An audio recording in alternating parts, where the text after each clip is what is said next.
Namaskara. Welcome to Karnataka LMS. It is a program initiated by Department of Collegiate Education. I am Satish Kumar Ji, working in Government First Grade College in the Department of Commerce and Management. Today, we discussed ISI and ISO series under session number 56.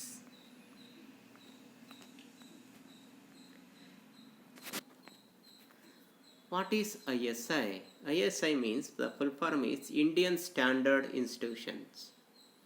The ISI was established in the year 1947. It has been renamed as the Bureau of Indian Standards, that is BIS. Its main objective is to lay down quality standards for consumer and industrial goods. A producer who wants to adopt a standards for his product has to obtain license from the ISI under its marking scheme. He has to adopt certain procedure for quality control as prescribed by the license. ಇಲ್ಲಿ ISI ಅಂದರೆ ಹೇಳಿದ್ರೆ Indian standard institution ಅಂತ ಕರೆಕೊಳ್ತೀವಿ. The ISI ಈ ಒಂದನ್ನು ಯಾವಾಗ ಅದನ್ನು ಸ್ಥಾಪನೆ ಮಾಡಿದ್ರು 1947ರಲ್ಲಿ ಇದನ್ನು ಸ್ಥಾಪನೆ ಮಾಡಿದ್ರು. ಇದಕ್ಕೆ ಇವಾಗ ಹೊಸದಾಗಿ ಹೆಸರನ್ನು ಕೊಟ್ಟಿದ್ದಾರೆ, ಮರುನಾಮಕರಣ ಮಾಡಿದ್ದಾರೆ. ಏನಂತ ಬ್ಯೂರೋ ಆಫ್ ಇಂಡಿಯನ್ ಸ್ಟ್ಯಾಂಡರ್ಡ್ಸ್ ಅಂತ ಕರ್ಕೊಳ್ತೀವಿ. ಇದರ ಮುಖ್ಯವಾದಂಥ ಗುರಿ ಅಂತ ಹೇಳಿದ್ರೆ ಯಾವ ವಸ್ತುಗಳನ್ನು ಕನ್ಸ್ಯೂಮರ್ ಮತ್ತು ಇಂಡಸ್ಟ್ರಿಯಲ್ ಗೂಡ್ಸ್ ಇರುತ್ತೆ ಅದಕ್ಕೆ ಒಂದು ಗುಣಮಟ್ಟದ ಮಟ್ಟವನ್ನು ಅದು ನಿರ್ಧರಿಸುತ್ತೆ. ಯಾವುದೇ ಒಬ್ಬ ಉತ್ಪಾದಕ ತನ್ನ ವಸ್ತುಗಳ ಗುಣಮಟ್ಟಕ್ಕೆ ಲೈಸೆನ್ಸ್ ಅಂದರೆ ಗುಣಮಟ್ಟವನ್ನು ನಿರ್ಧರಿಸ್ಕೊಳ್ಬೇಕು ಅಂತ ಅಂದ್ಕೊಂಡ್ರೆ ಅಂಥ ಸಂದರ್ಭದಲ್ಲಿ ಈ ಒಂದು ಸಂಸ್ಥೆಯಿಂದ ಅವನೇನು ಮಾಡಬೇಕಾಗುತ್ತೆ, ಒಂದು ಲೈಸೆನ್ಸ್ನ ಪರವಾನಗಿಯನ್ನು ಪಡ್ಕೊಳ್ಬೇಕಾಗುತ್ತೆ. ಈ ಒಂದು ಲೈಸೆನ್ಸನ್ನು ಪರವಾನಗಿಯನ್ನು ಪಡ್ಕೊಳ್ಬೇಕಾದ್ರೆ ಅವನು ಕೆಲವೊಂದು ಕ್ರಮಗಳನ್ನು ಅನುಸರಿಸಿ ತನ್ನ ವಸ್ತುವಿನ ಗುಣಮಟ್ಟವನ್ನು ನಿಯಂತ್ರಿಸಿದಿರಬೇಕಾದಾಗ ಮಾತ್ರ ಈ ಒಂದು ಪರವಾನಗಿ ಅವನಿಗೆ ಸಿಗುತ್ತೆ. The functions of Indian standard institutions to prepare standards for commodities, materials and processes. ಇದರ ಮುಖ್ಯ ಕಾರ್ಯಗಳು ಅಂತ ಹೇಳಿದ್ರೆ ಪ್ರತಿಯೊಂದು ವಸ್ತುವಿಗೂ ಕೂಡ ಇದು ತನ್ನ ಆ ಒಂದು ಗುಣಮಟ್ಟವನ್ನು ಅದೇನು ಮಾಡಬೇಕಾಗುತ್ತೆ, ನಿರ್ಧರಿಸಿರಬೇಕಾಗುತ್ತೆ. To help in the production of quality goods. So ಎರಡನೇದಾಗಿ ಉತ್ತಮ ಗುಣಮಟ್ಟದ ವಸ್ತುಗಳನ್ನು ಉತ್ಪಾದನೆ ಮಾಡಲಿಕ್ಕೆ ಇದು ಸಹಾಯ ಮಾಡಬೇಕಾಗುತ್ತೆ. To certify industrial goods. ಕೈಗಾರಿಕಾ ಸರಕುಗಳನ್ನು ಇದು ಪ್ರಾಮಾಣೀಕರಿಸಬೇಕಾಗುತ್ತೆ. To circulate information relating to standardisation. ಅದೇ ರೀತಿ ಮಾಹಿತಿಗಳನ್ನು, ವಸ್ತುವಿನ ಗುಣಮಟ್ಟದ ಬಗ್ಗೆ ಮಾಹಿತಿಗಳನ್ನು ಯಾವಾಗಲೂ ಕೂಡ ಎಲ್ಲ ಕೈಗಾರಿಕೆಗಳು ಕೂಡ ಇದು ತಲುಪಿಸಬೇಕಾಗುತ್ತೆ. To promote general standards both at the national and international levels. So here the ISI has to promote the general standards for national as well as in the international levels. ರಾಷ್ಟ್ರೀಯ ಮತ್ತು ಅಂತಾರಾಷ್ಟ್ರೀಯ ಮಟ್ಟದಲ್ಲಿ ಏನು ಮಾಡಬೇಕಾಗುತ್ತೆ, ಇದು ಸಾಮಾನ್ಯ ಒಂದು ಗುಣಲಕ್ಷಣಗಳನ್ನು ಹೊಂದಿರುವಂಥ ಗುಣಮಟ್ಟವನ್ನು ಇದು ಪ್ರಮೋಟ್ ಮಾಡಬೇಕಾಗುತ್ತೆ. To protect the consumer by assuring them good quality and product performance.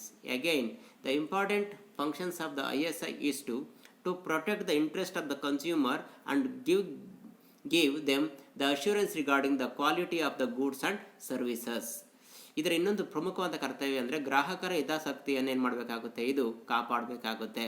ಅಂದರೆ ಏನು ವಸ್ತುಗಳನ್ನು ಕೊಂಡ್ಕೊಳ್ತಾ ಇದೆಯೋ ಆ ವಸ್ತುಗಳು ಅವರು ಅನುಭವಕ್ಕೆ ಮತ್ತು ಉತ್ತಮ ಗುಣಮಟ್ಟದಿಂದ ಕೂಡಿದೆ ಅನ್ನೋದನ್ನು ತಿಳಿಸಬೇಕಾಗುತ್ತೆ. To eliminate unnecessary varieties. So ಇನ್ನೊಂದು ಮುಖ್ಯ ಕಾರ್ಯ ಅಂತ ಹೇಳಿದ್ರೆ ಏನು ವಿವಿಧ ವೆರೈಟೀಸ್ ಬರುತ್ತೆ ಅವನ್ನೆಲ್ಲ ಬೇಕಾಗದಲ್ಲೇ ಇರುವಂಥ ಎಲ್ಲವನ್ನು ಕೂಡ ನಿರ್ಮೂಲನೆ ಮಾಡೋದು. To cut down the cost of production. So minimise the cost of production, ಉತ್ಪಾದನಾ ವೆಚ್ಚವನ್ನು ಕಡಿಮೆ ಮಾಡೋದು. A number of technical committees advise the ISI in the entire process of standardization. Standardization will ensure economy and the best utilization of the material resources.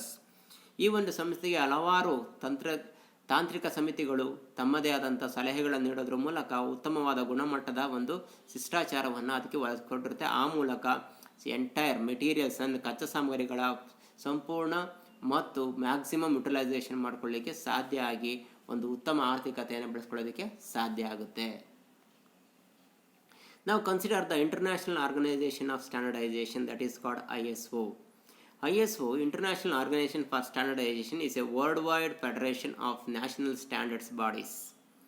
Increases in international trade during 1980s created a need for the development of universal standards of quality. Universal standards were seen as necessary in order for companies to be able to objectively document their quality practices around the world. Then in 1987, the International Organization for Standardization published its first set of standards for quality management called ISO 9000. ಇಲ್ಲಿ ಅಂತಾರಾಷ್ಟ್ರೀಯ ಗುಣಮಟ್ಟದ ಸಂಸ್ಥೆ ಒಂದಿದೆ, ಅದನ್ನು ಹೇಳ್ತೀವಿ ISO ಅಂತ ಕರ್ಕೊಳ್ತೀವಿ. ಇದು ಜಾಗತಿಕವಾಗಿ ಎಲ್ಲ ದೇಶಗಳ ಗುಣಮಟ್ಟವನ್ನು ಇದು ಏನು ಮಾಡುತ್ತೆ, ಅದು ನಿರ್ಧರಿಸುತ್ತೆ. ಯಾವಾಗ 1980ರ ದಶಕದಲ್ಲಿ ಅಂತಾರಾಷ್ಟ್ರೀಯ ವ್ಯಾಪಾರ ಉನ್ನತೀಕರಣವಂತೂ, ಅಂಥ ಸಂದರ್ಭದಲ್ಲಿ ವಸ್ತುವಿನ ಒಂದು ಗುಣಮಟ್ಟದ ಬಗ್ಗೆ ತಿಳುವಳಿಕೆ ನೀಡಲಿಕ್ಕೋಸ್ಕರ ಈ ಒಂದು ಸಂಸ್ಥೆಯನ್ನು 1987ರಲ್ಲಿ ಇದನ್ನು ಸ್ಥಾಪನೆ ಮಾಡಿಕೊಂಡ್ರು. ಇದು 1987ರಲ್ಲಿ ಒಂದು ಪಬ್ಲಿಷ್ ಮಾಡ್ತೀನಂತ ಯಾವ ರೀತಿ ಸೆಟ್ ಇರಬೇಕು, ಅಂದರೆ ಯಾವ ಗುಣಮಟ್ಟದಲ್ಲಿ ತಮ್ಮ ವಸ್ತುಗಳನ್ನು ಉತ್ಪಾದನೆ ಮಾಡಿ ಜಾಗತಿಕವಾಗಿ ಮಾರಾಟ ಮಾಡಬಹುದು ಕಂಪನಿಗಳು ಅನ್ನೋದ್ರ ಬಗ್ಗೆ ಒಂದು ಪ್ರಕಟಣೆ ನೀಡಿತು. ಅದನ್ನು ಹೇಳ್ತೀವಿ ISO 9000 ಅಂತ ಕರ್ಕೊಳ್ತೀವಿ, ISO 9000. In December 2000, the first major changes in ISO 9000 were made, introducing the following 3 new standards. So, in December 2000, the ISO made the change in 9000. It has 3 important standards.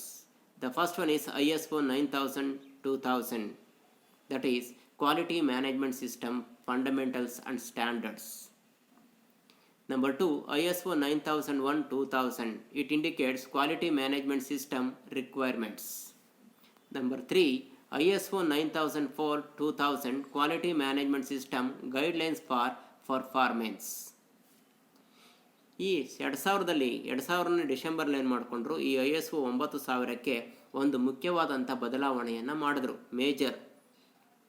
ಅಂಥ ಸಂದರ್ಭದಲ್ಲಿ ಇದಕ್ಕೆ 3 ಹೊಸ ಸ್ಟ್ಯಾಂಡರ್ಡ್ಸನ್ನು ತಂದ್ರು. ಅದಕ್ಕೆ ಮೊದಲನೇದಾಗಿ ಹೇಳ್ತೀವಿ, ಅದಕ್ಕೆ ISO 9000-2000, ISO 9000-2000 ಅಂತ ಕರ್ಕೊಳ್ತೀವಿ. ಅಂದರೆ 2000ರಲ್ಲಿ ಅದು ಅಮೆಂಡ್ಮೆಂಟ್ ಆಗಿರೋದ್ರಿಂದ 2000. ಇದೇನು ಮಾಡುತ್ತೆ ಅಂದರೆ quality management system fundamentals and standards. ಇದೇನು ಮಾಡ್ಕೊಳ್ಳುತ್ತೆ ಅಂದರೆ ಕ್ವಾಲಿಟಿ ಮ್ಯಾನೇಜ್ಮೆಂಟ್ ಸಿಸ್ಟಮನ್ನು ಹೇಳ್ಕೊಡುತ್ತೆ. ಅದರೊಳಗಡೆ ಯಾವುದು ಬರುತ್ತೆ, ಫಂಡಮೆಂಟಲ್ಸ್ ಮತ್ತು ಸ್ಟ್ಯಾಂಡರ್ಡ್ಸ್ ಯಾವ್ದು ಇರಬೇಕು ಅಂತ ಅದು ತಿಳುವಳಿಕೆಯನ್ನು ಕೊಡುತ್ತೆ. ಎರಡನೇದಾಗಿ ISO 9001-2000.